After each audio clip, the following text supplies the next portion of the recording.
Oh, hi, Steve. Hey, Jim. Be with you in a second. I'm just kind of going over the rest of my brackets here. What? Really? You you're into basketball? Basketball? Oh, no, no. We're talking about records. Oh.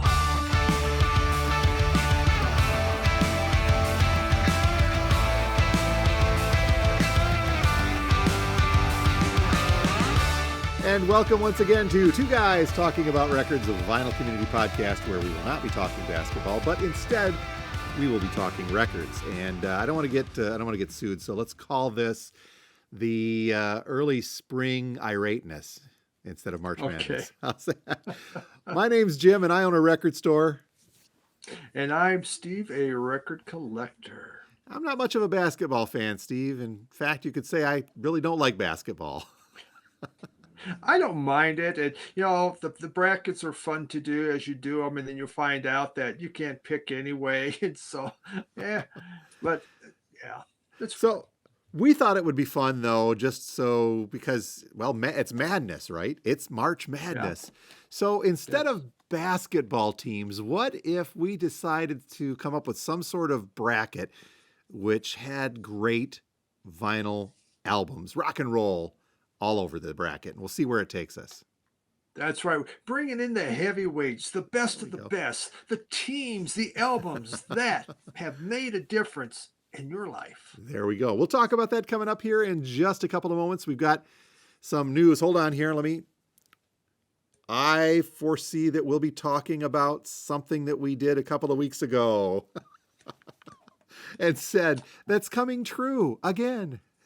Again, What the I heck? tell we are setting the trend for record companies. They listen to this and they go, "Oh, wait, what a great idea. Let's I get that out by tomorrow." I can see the top brass at Sony Music saying, "Well, before we make our final decision on this, we better watch two guys talking about records to see what they think."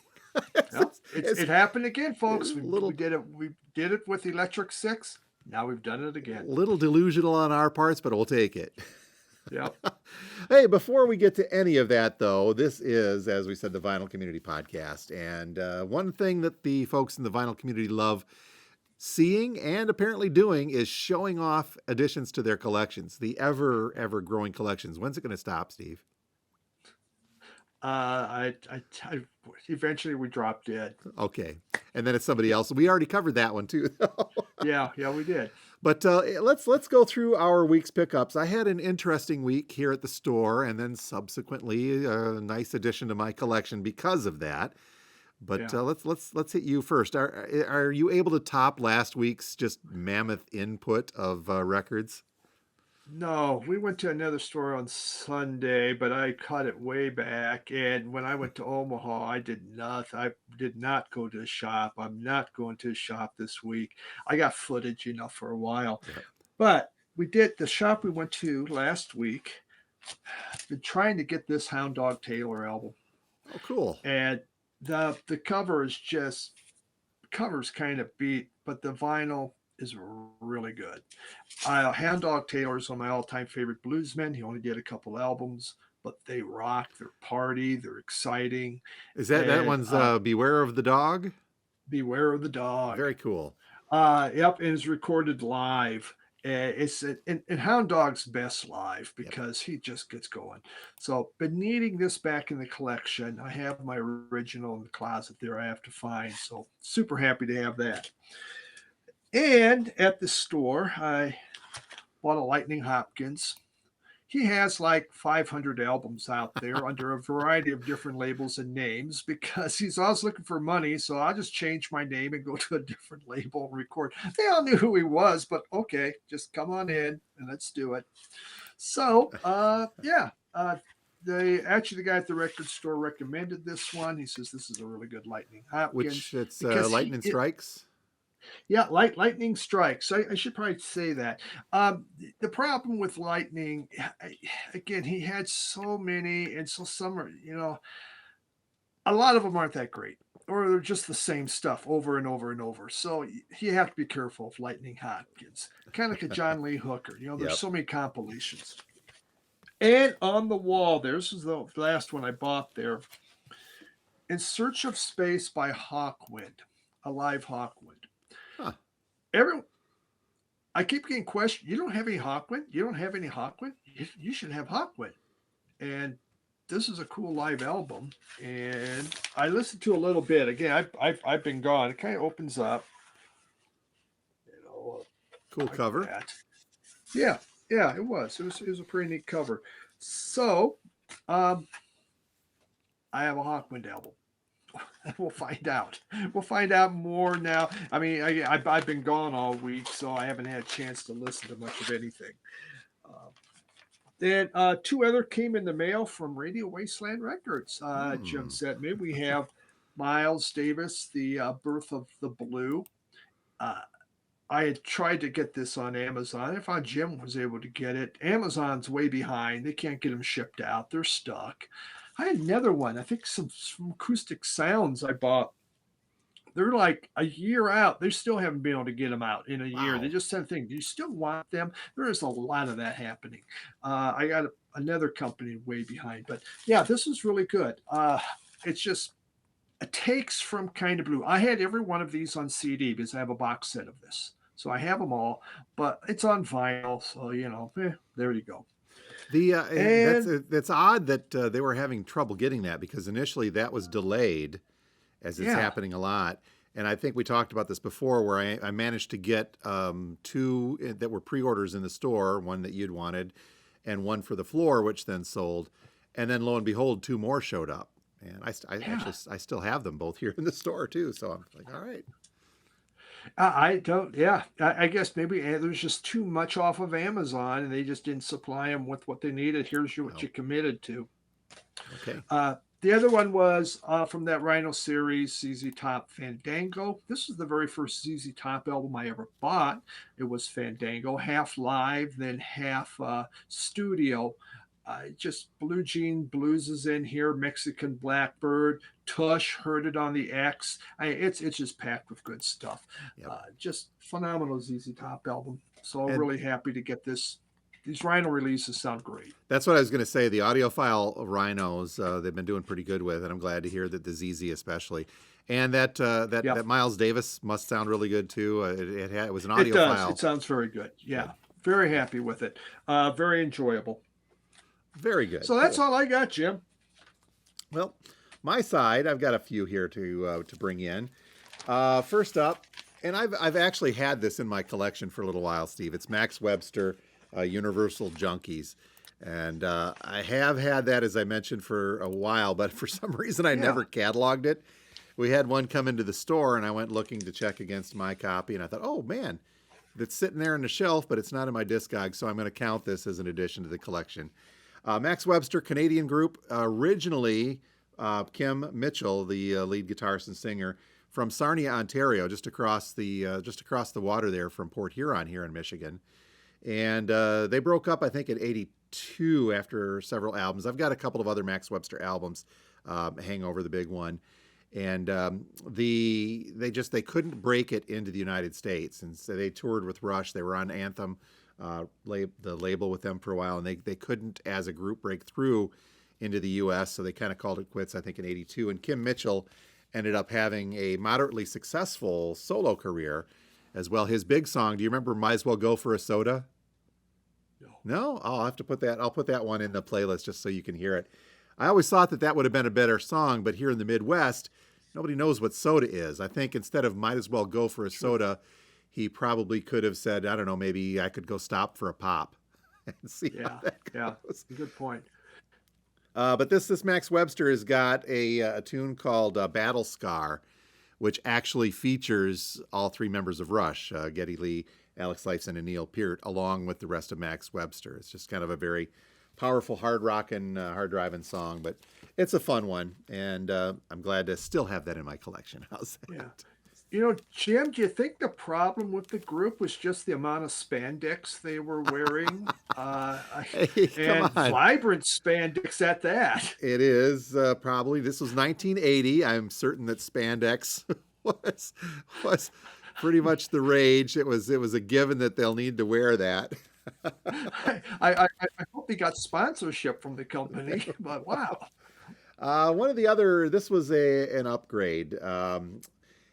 and I'm hesitant to call these upgrades, Steve. You know me, sometimes I'll do a side grade or a little downgrade. This is part of the thing. And Yeah. Rolling Stones now, this one is from 1965. It's a first press 65 mono, and I had a stereo version in my collection that was a little bit nicer, but it was also from I think like 69 or 1970.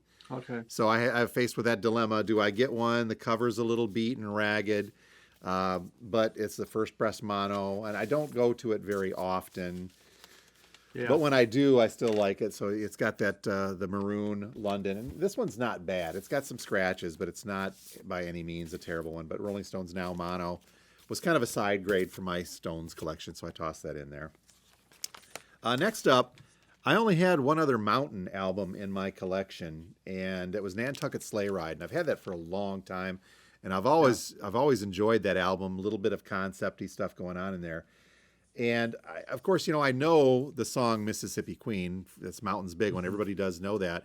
But I have never had this in my collection. It comes through the store fairly often, but it's usually pretty beat up. It's got the little Unipack, which is always a pain in the butt.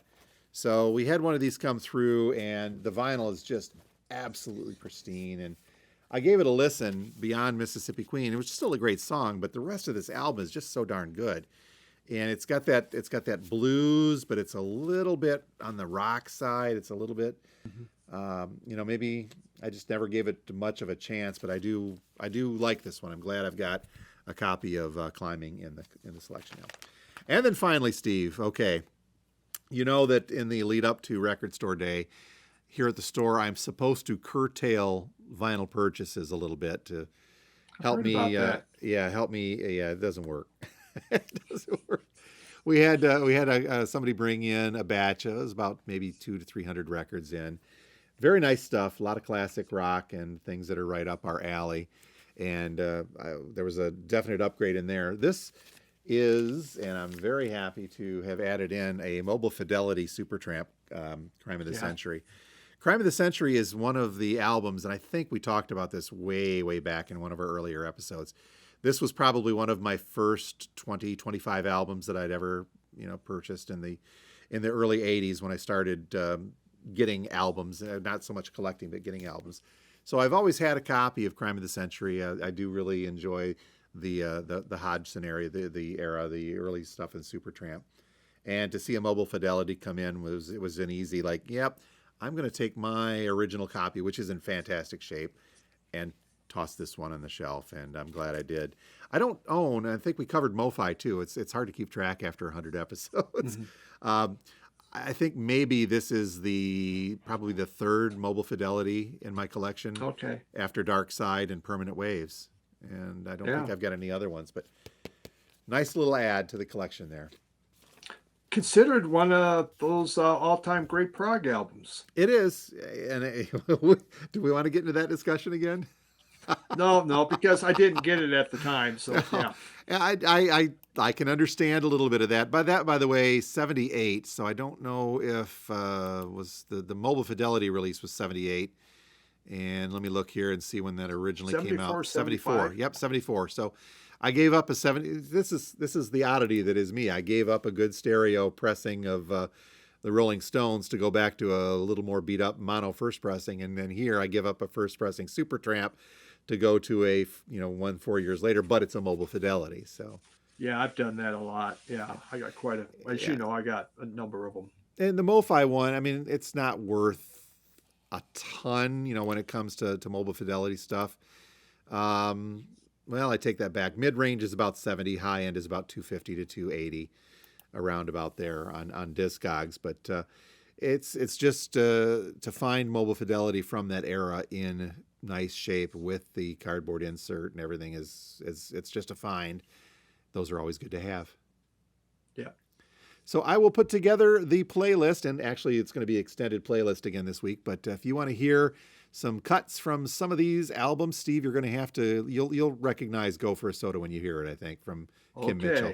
But we'll put together the Spotify playlist that highlights some of the music that we're talking about here in our editions and in the upcoming brackets that we're going to talk about next. But you can find that in the description on both the Spotify episode and on the YouTube episode as well. We'll have a link to that. So at your leisure, after you're done listening to the podcast, that is, you can go back and skim through the playlist to listen to some of this music and see if you agree with our takes. How's that sound? Mm-hmm. All Yes. right. So before we get to the subject at hand today, Steve, we got to talk a little bit about the power that this podcast apparently has. Yes. The sheer influence that we wield. I've never considered myself to be an influencer. I can't even pick what to get for dinner sometimes. Well, you just might as well get used to it, Jim. You're in that world now, so it's just something you're going to have to live with. It was a scant, 2 weeks ago now, well, maybe 3 weeks ago, I think so. Yeah. where we did our episode on box sets. And the episode was unnecessary box sets if you want to back up and check it out. But we wrapped up with a brief discussion of box sets that we'd like to see. Now, this did not come absolutely true, Steve, but it's close enough, and there will be a box set. I'm talking about the surprise announcement. When did that hit? Like Wednesday or Thursday? You texted me. Yeah. And now that Sony Music, now that they bought out all the Pink Floyd catalog, all of a sudden we're getting a Pink Floyd Live at Pompeii release, an official one after 50 years. Mm-hmm. Now, what do you think about this?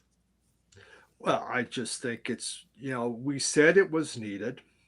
And obviously they agreed with it. It is it's just out there. It's on these boots and it's in different forms and versions and stuff, single album, double, whatever. And so we just need something that's really done right. Maybe Steven Wilson will go in and do it. You know what? I think Steven Wilson is involved.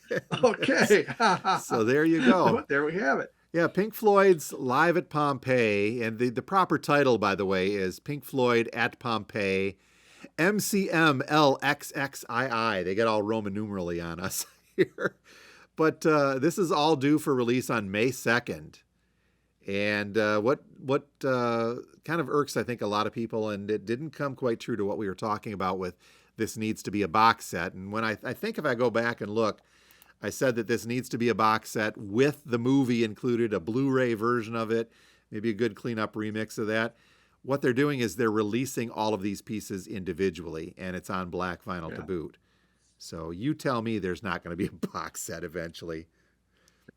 They're going to take the baby steps first to get you to buy each piece, and then they'll throw in a set of Pink Floyd trading cards so you can trade a Roger Waters for a David Gilmour or however you want to do it. Oh man, the Waters, I don't think they're worth as much nowadays. You can probably get 4 Roger Waters for a Gilmour. Yeah.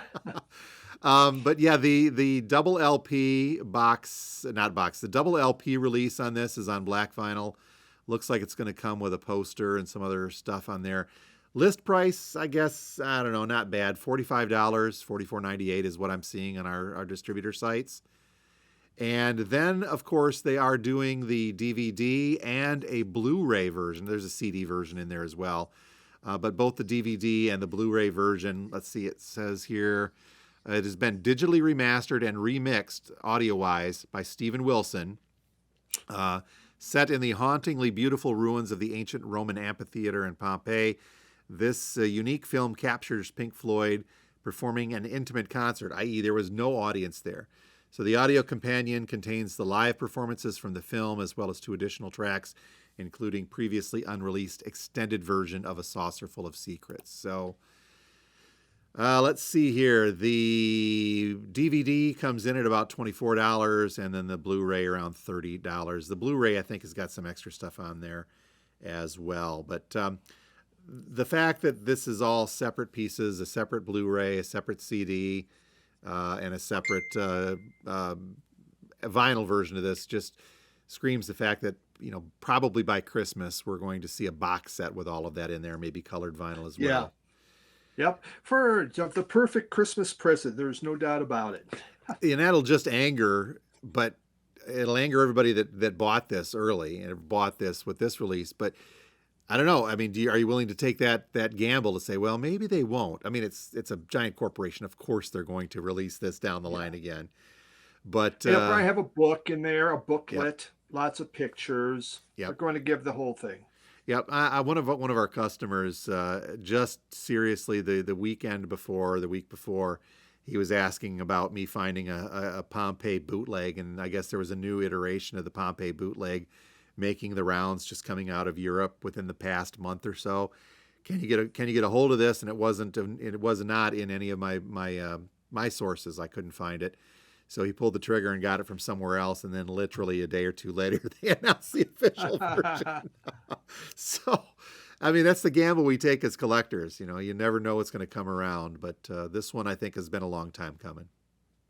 Yeah, it has been. It's good to see. And no doubt we're going to see a whole lot more There's going hitting to be in. so much Floyd coming our way that now that Sony's got them, you know, and this you mentioned this came on the heels too that we were talking about the Electric Six Fire, absolutely needed a reissue, and then lo and behold, that happened.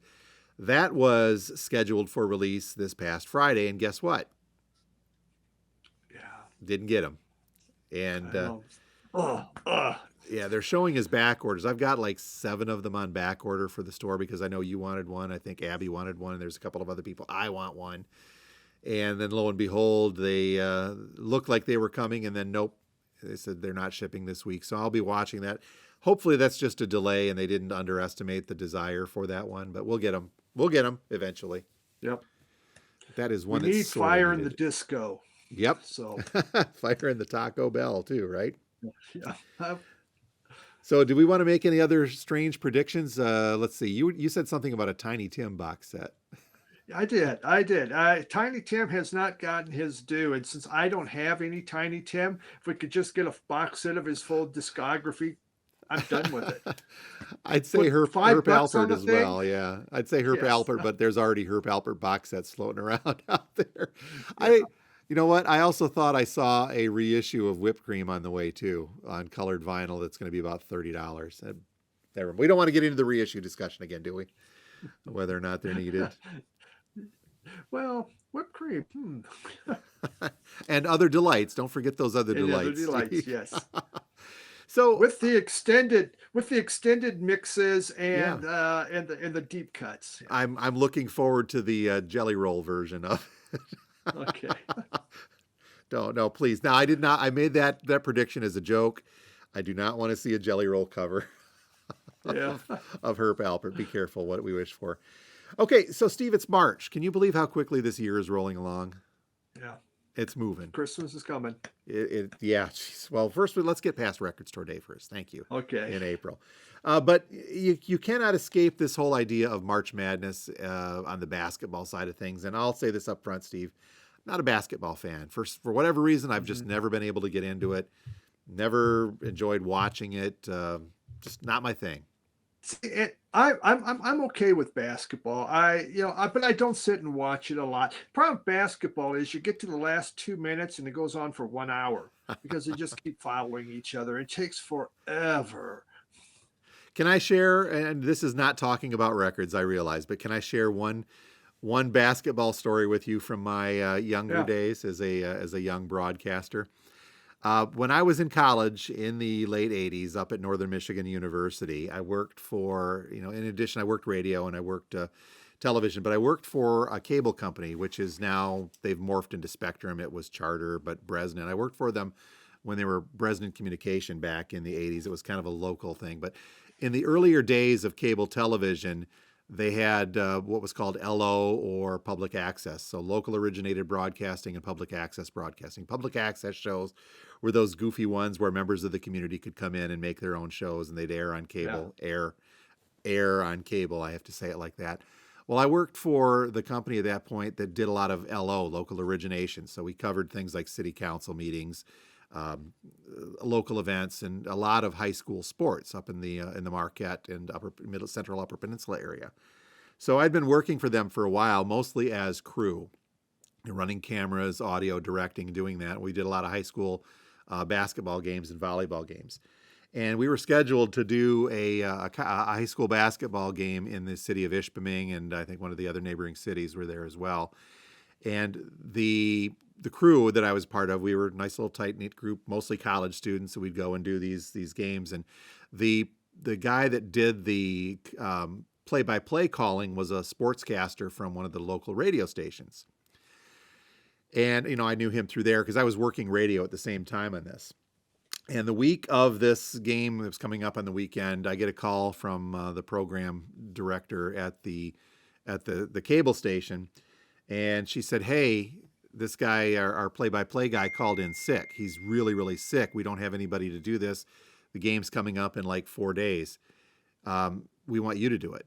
And I said, hold on. I know nothing. I know nothing about basketball. I'm a radio guy. I like TV. I'm doing this. I don't want anything. She goes, "Are you on the radio?" And I said, "Well, yeah."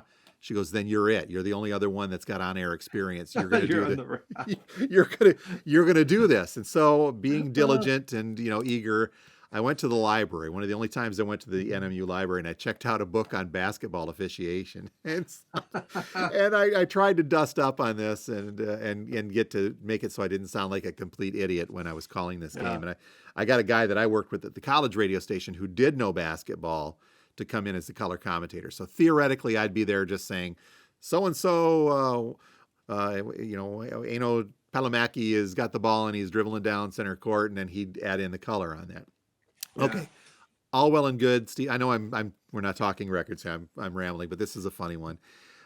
So we get ready to do the game. I've got my little blue blazer and tie on, and we're setting up. And the way that our programming went is that we would not air these games live, but they were essentially live to tape, meaning that the boss wanted them all done in one take, so there was no editing because we couldn't pay people extra time to do editing.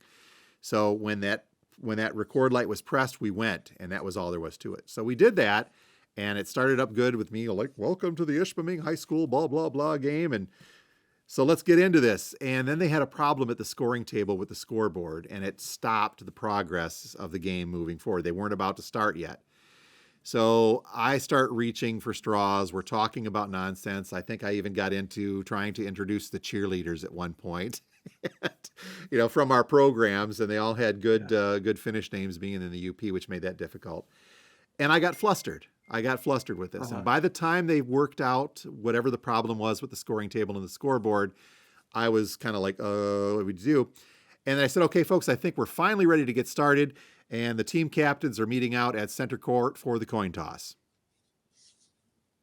Oh, coin toss. So, and it was one of those things where everybody got silent on the headset, and the director leaned back and looked at me, and his jaw was open. And I caught it almost immediately, but it was still kind of that little drawn. I said, "That, of course, is where the coin toss would be if there was one in basketball." And the disaster unfolded from there. So there's my basketball story. Long story short, I know nothing about basketball. Yeah. So now that I've wasted 5 minutes of talking about records with talking about how Jim doesn't know basketball, what say we talk records? Okay. Well, we got a bunch. In the basketball format. So Steve and I were talking, and we thought, what would be a fun thing to do with some records that we consider to be essential? We've talked about essential records before in the podcast. But here's where the fun part begins, dear viewers and or listeners. How about you folks get a chance to vote on what we think or what you think would be the most essential records? And we put that into a bracket. What do you say, Steve? I think so, because everyone loves a bracket. I would like to stress, though, that we would encourage you not to gamble on this bracket. If you wish to make side bets, I suppose that's all right. So what we decided... Vegas might grab this, Jim. I mean, that's true. I could say I'm sure Vegas watches our podcast too. Let's just put those odds. Let's run the odds on the Sweet 16 going. I'm sorry, we can't say Sweet 16. Let's on the semi-chocolate 16 that the guys are putting together from two guys. Yeah. So what we're gonna do is Steve and I have be on FanDuel. FanDuel. Who's got odds on Steve's number one pick? 20-1. I'll lay dollars to donuts. But yeah, what we've done is Steve and I have each picked out 8 albums that we feel would be essential for anyone's collection. And again, this is kind of a really an opinion point of ours. It differs always. I mean, the comments are always in there. You guys need this, this, and this. But these are the ones that we have kind of picked.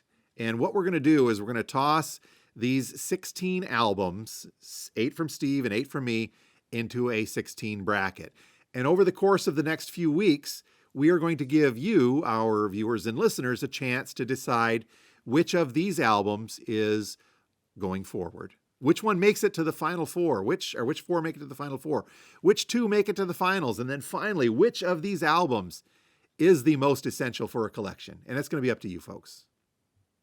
Is this more work than it's worth, Steve? We're going to find out, aren't we? We are.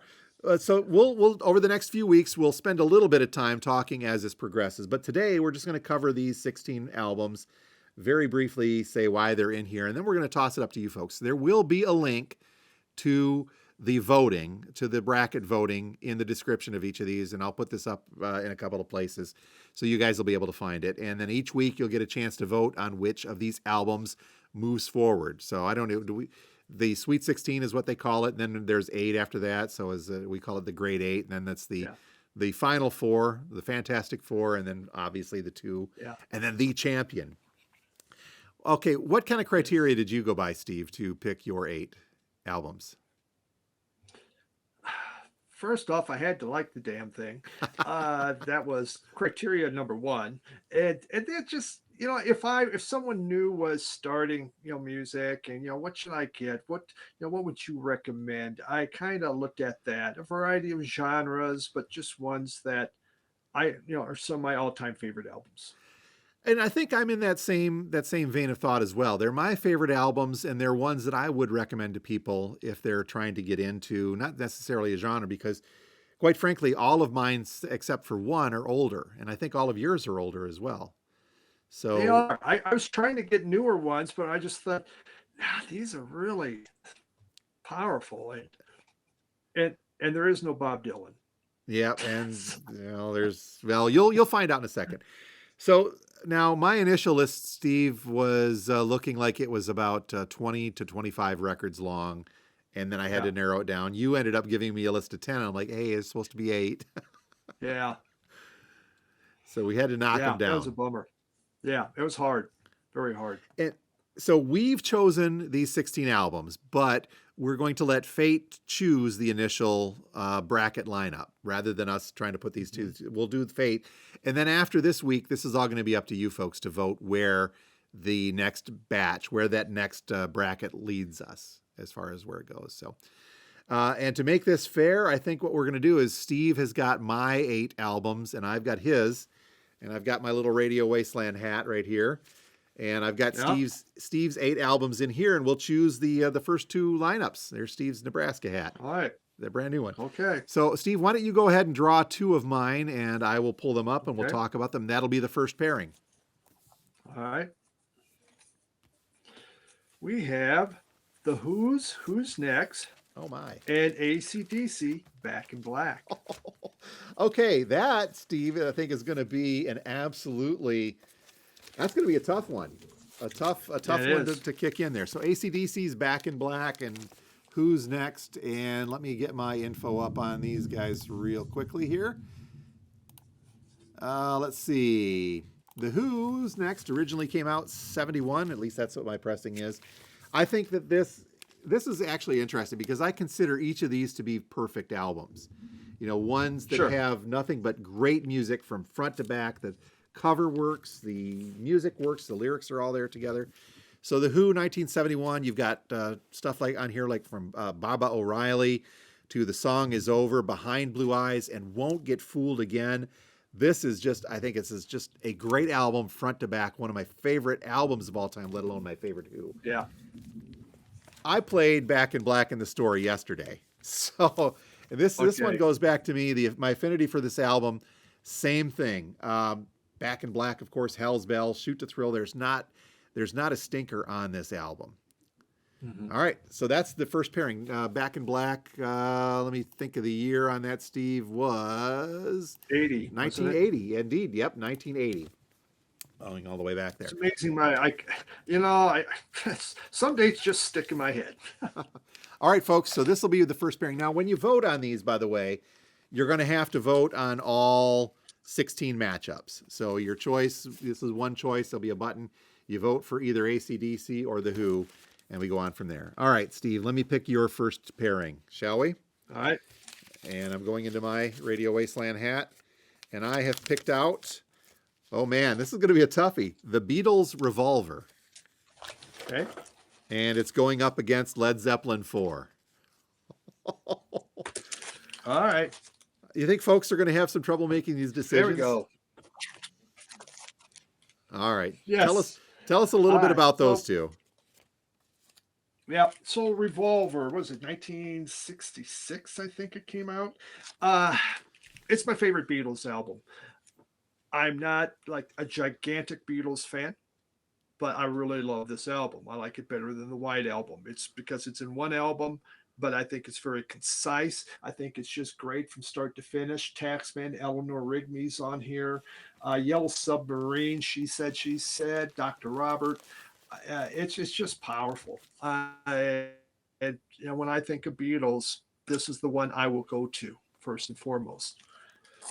Led Zeppelin 4, perfect album.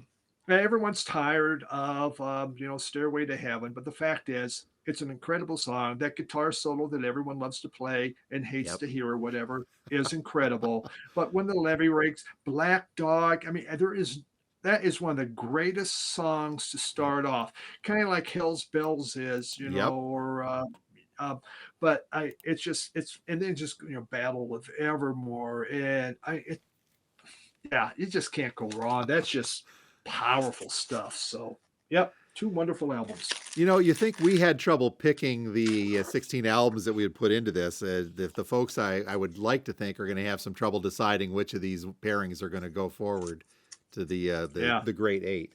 All right, two more from my pile. What do you got? Two more from your pile. Random matchup. Yep, Violent Femmes and Billy Strings. Oh, big surprise. They're both kind of surprises. Yes, yeah, those did surprise you. So the Violent Femmes, Steve, they're self-titled, going up against Billy Strings and Highway Prayers. This is my new favorite there. It's Violent Femmes, originally released in 1984. Absolutely fantastic album. It started off my my college radio experience along with REM. Really kind of got into this. I recommend this to folks. I'm trying to think about the older alternative, the beginnings of alternative that are not necessarily jangle pop. Milwaukee's own Violent Femmes, I think, are there. This has got so much angst, so much anger into it, but so much feeling at the same time. Of course, Blister in the Sun, one of those ways to kick off the album. Like you said, it's great. Confessions, Prove My Love, Promise, Gone Daddy Gone, and Good Feeling make this a great album. I recommend it to a lot of people. All right, here's your surprise. Billy Strings' Highway Prayers, brand new last year. This, I think, it's a double LP, and it is psychedelic bluegrass. It's modern bluegrass. It's just fun, almost country, but it's rock and roll at the same time. And it's a long album. There's so much music on this that it just mixes perfectly in there. Instrumentals all the way through. I think this is a great album. Recommending it as an essential was a difficult choice for me to make because it's so new. And that's where I there was a couple of other newer ones, but I had to say to myself, I don't really consider those to be essential. And I'm quite frankly still kind of on the fence, but I think that this has the ability to become an essential album for a lot of people if they give it a chance. Sure. All right. Most of my newer ones I was looking at, no one would have a clue about. They're just kind of out of music. Way out there. All right, let's get Steve's next pairing, shall we? I'm gonna go into my hat and grab the next two here. And we'll see. Are you ready for this, Steve? All right. Boston. And Boston's self-titled album. Yep. Going up against the Sex Pistols. All right. Come out about the same time, too. Yeah. So never mind the Bullocks. I think Boston was 75, Sex Pistols 76. Okay. 70, possibly. I can't remember. All right.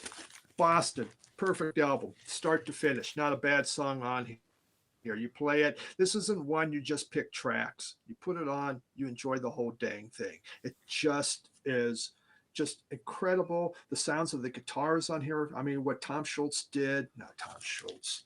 Yeah. It was Tom Schultz. I was trying to think of. I was thinking the Snoopy guy.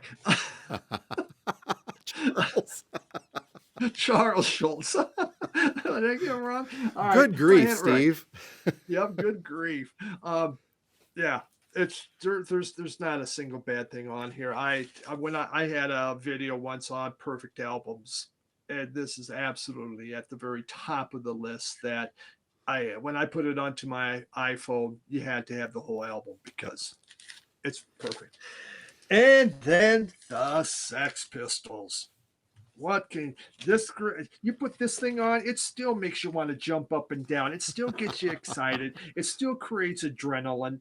I it's just it's so powerful. They had a lot to say. They were mad. It was also one of the greatest cons in the whole wide world with Malcolm McLaren and what he Yeah. was doing. I There's so much other drama involved with this album, but the fact is, every song on, to me, this is a perfect album also. Every song on here excites me to this day. It still makes me want to play air guitar, beat drums, jump up and down, pogo, whatever. Pure excitement. Anarchy in Aurora, Yes. CO. Yeah. All right, the Oh, yeah. pairing the pairings are taking shape, Steve. This looks interesting. Here's Okay. pairing Here we number 3 go. for me. I'm down to 4, and these are one of these isn't going to be a surprise, but a couple of them might be. What do you got? All right. Well, the one that's not going to be a surprise is Rush, Okay. Permanent Waves against Pink Floyd. Oh my. Yeah. Oh, this Yeah. is a tough That's one for me.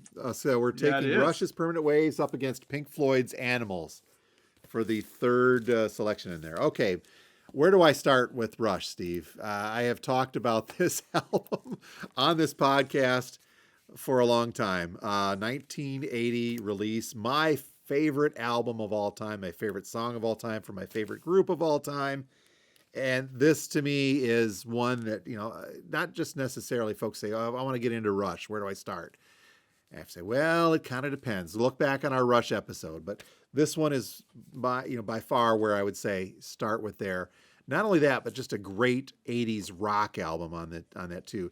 Yeah. This kind of bridges Rush's momentum from their hard rocking prog sounds of the '70s into the more I don't want to say pop like, but really synthesizer infused stuff that leads to like moving pictures and like.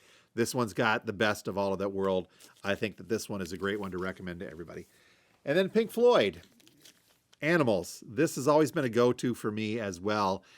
In some cases, more than Dark Side. We'll talk about Dark Side when we're done here, but why I didn't choose Dark Side to be in my 8 albums, because this one, Animals, I think just as a concept album overall is a little more clear at times than Dark Side is what they're looking at getting done. And it flows so nicely. And it also, I think, benefited from that remix from a couple of years ago. You pair the two together, it makes for a wonderful experience. But this Pink Floyd Animals, originally released, and I'm going to have to get my year absolutely correct here, originally released in '77, I think is one of those experience albums that, again, like you said, it has to go from front to back, flip it over, enjoy all of it in one sitting. You understand it more.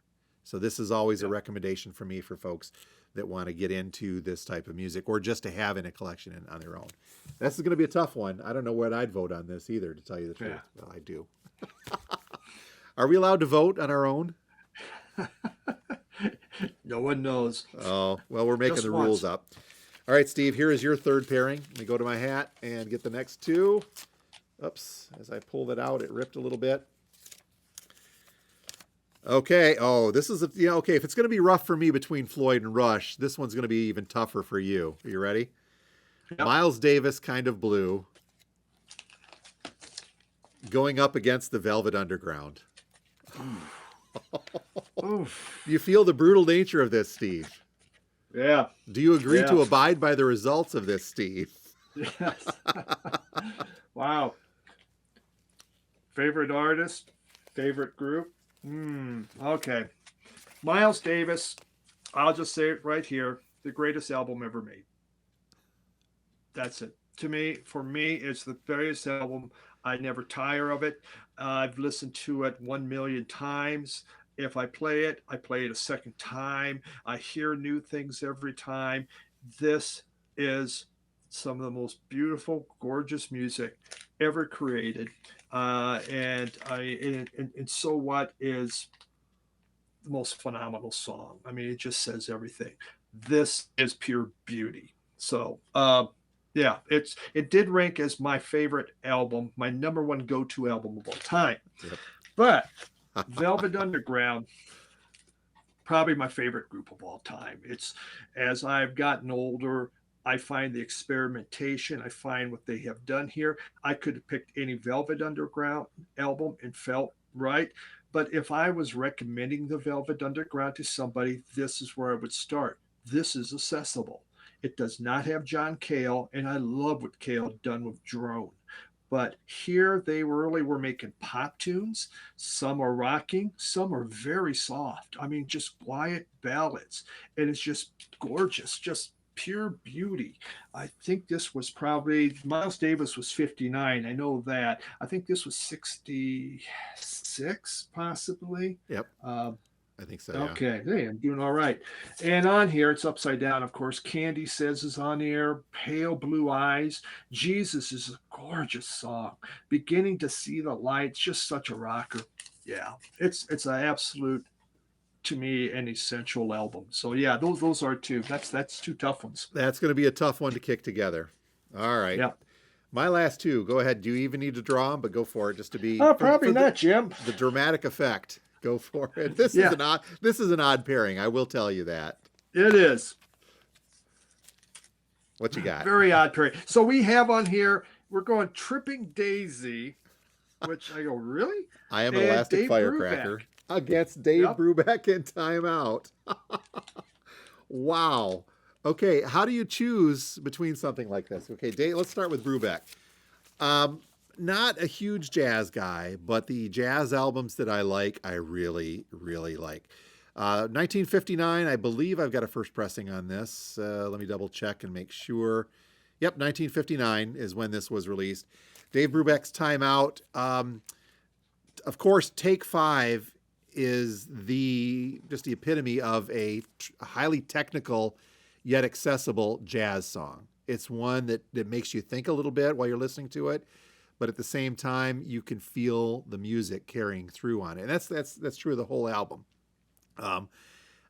Again, I don't like a lot of jazz albums, but when I do like them, I really do. And Brubeck Quartet, when someone says, okay, should I get into jazz? I'm like, well, if you do, this is a good starting point. And not to besmirch your Miles Davis stuff, because that's also a great starting point. But for me, this kind of carries through. Now, to put that up against the 90s psychedelic, almost rock sounds of Tripping Daisy with I Am an Elastic Firecracker, it's an interesting pairing on here. This was a later discovery for me. I should have been paying attention to these guys when this came out originally in, where did I toss that here? Tripping Daisy 95? Originally came out in 1995. I should have been paying more attention, but I didn't really get into these guys until the mid 2000s before I really started hearing them. And I really wish I would have found them earlier, because I would have made sure that I had a good original copy. I do have a good original copy of Firecracker, but this is my MOV. You got stuff on here like I Got a Girl and Piranha. They're bigger songs kicking out, but Prick or Raindrop, there's not a bad song on here. It's a lot of music for a single album as well, but it's all got that very high energy yet fun 90s, mid-90s sound of that 90s era rock with a psychedelic rock feel to it. Very trippy, i.e. Tripping Daisy on through here. Album cover's a little odd for folks, but still, I don't know, is it any more odd than this one kicking in here? So, going to be a tough choice, I think, for a lot of folks, but that's my final two wrap-up. I would recommend this. It's kind of a sleeper, because people say, oh, I've heard of that, but I've never really gotten into it. Once you get into it, you'll understand. How's that? Yeah. All right. Those are my final pairing. Your final pairing. I'll even draw these, but this should be a fun one all the same. We've got Pink Floyd's Wish You Were Here and the Talking Heads. And Remain in Light. Okay. Wow. Yes. That's a neat pairing too, Steve. Yeah. This probably is my favorite Floyd album, but surprisingly, it's the only one I have. Not like Dark Side of the Moon, where we have like 50 copies of different types. Yep. Go figure. I don't know. Uh, through time, this has become kind of my go-to Pink Floyd album. Songs are longer, kind of getting you back to metal and things, but the guitar solos are incredible. Yep. I think what Gilmour does on this album just blows my mind. It is so good and so exciting. I mean, Shine On You Crazy Diamond, Welcome to the Machine. This is a great concept album about trying to produce a record. I mean, Yep. it's just this thing where the lyrics go, which one of you are pink? I mean, just it's wonderful.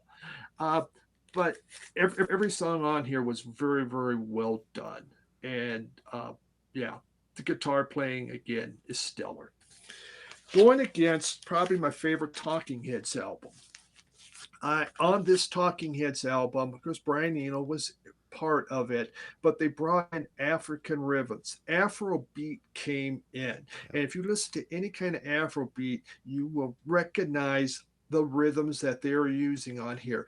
And this is just a freaking party. It is so exciting. Born Under Punches, Cross-Eyed and Painless, The Great Curve. The songs last longer because there's rhythm and beat happening. It pushes them along and makes them something totally different. There's nothing else that came out that was even like this. And yeah, it's incredible. So yeah, again, two very, very powerful albums, different sounds, uh, but both great, instrumentation happening.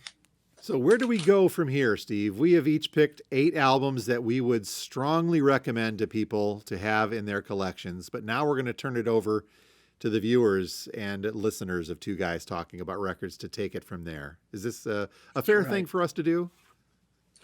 I think so. Let the public have a say. There we go. Duke it out. And I think that despite how painful some of these pairings are going to be, we will abide by the choice of the people. How's that? We may not agree with your choices necessarily, and and totally think that you have a problem, but it's okay. We'll go with it. Well, would we really have a problem? Because we put all of these on the list to begin with. We picked these out. That's right. I mean, these 8 albums they're important. The 8 that I chose amongst the many are important albums to me, and I would like to recommend them to people that they become important albums in their collection as well. And I think you feel the same way. Yep, totally agree. Yes, I would recommend each and every one of them easily.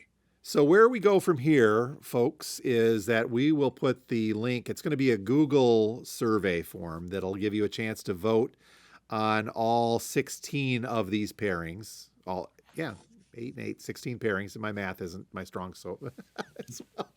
And we'll kind of keep a graphical representation up there as well. But next week, we will knock these 16 down to 8, if my math remains correct. And we won't spend as much time each week in the subsequent weeks talking about this, other than to give you the results of the previous week's pairings. But it'll take us down. And I think when we get to those final 2, Steve, we should make an attempt to go a little bit of a deeper dive into the final 2 and make our arguments for which one comes out on top at the end of all of this mess. Sound fun? Sounds great. This would be fun.